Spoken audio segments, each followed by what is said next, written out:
Chapter 14.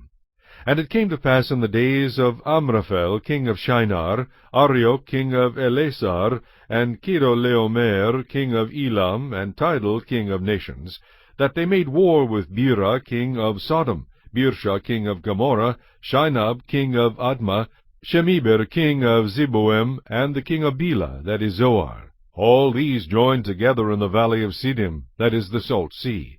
12 years they served Chedorlaomer, and in the 13th year they rebelled. In the 14th year Chedorlaomer and the kings that were with him came and attacked the Rephaim in Ashtaroth Karnaim, the Zuzim in Ham, the Emim in Sheveh Kiriathaim, and the Horites in their mountain of Seir, as far as El Paran, which is by the wilderness. Then they turned back and came to En-Mishpat, that is Kadesh, and attacked all the country of the Amalekites, and also the Amorites, who dwelt in Hazezon Tamar. And the king of Sodom, the king of Gomorrah, the king of Admah, the king of Zeboim, and the king of Bela, that is Zoar, went out and joined together in battle in the valley of Siddim, against Chedorlaomer, king of Elam, Tidal king of nations, Amraphel king of Shinar, and Arioch king of Elasar, 4 kings against 5. Now the valley of Siddim was full of asphalt pits, and the kings of Sodom and Gomorrah fled. Some fell there, and the remainder fled to the mountains. Then they took all the goods of Sodom and Gomorrah, and all their provisions, and went their way. They also took Lot, Abram's brother's son, who dwelt in Sodom, and his goods, and departed. Then one who had escaped came and told Abram the Hebrew, for he dwelt by the terebinth trees of Mamre the Amorite, brother of Eshcol, and brother of Aner, and they were allies with Abram.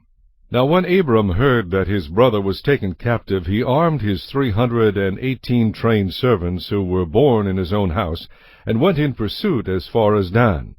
He divided his forces against them by night, and he and his servants attacked them, and pursued them as far as Hobah, which is north of Damascus. So he brought back all the goods, and also brought back his brother Lot and his goods, as well as the women and the people. And the king of Sodom went out to meet him at the valley of Sheveh, that is the king's valley, after his return from the defeat of Chedorlaomer, and the kings who were with him. Then Melchizedek king of Salem brought out bread and wine. He was the priest of God Most High.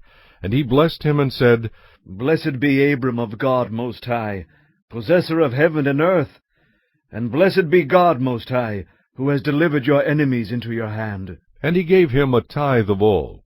Now the king of Sodom said to Abram, Give me the persons, and take the goods for yourself. But Abram said to the king of Sodom, I have raised my hand to the Lord God Most High, the possessor of heaven and earth, that I will not take anything that is yours, lest you should say, I have made Abram rich, except only what the young men have eaten, and the portion of the men who went with me, Aner, Eshcol, and Mamre. Let them take their portion.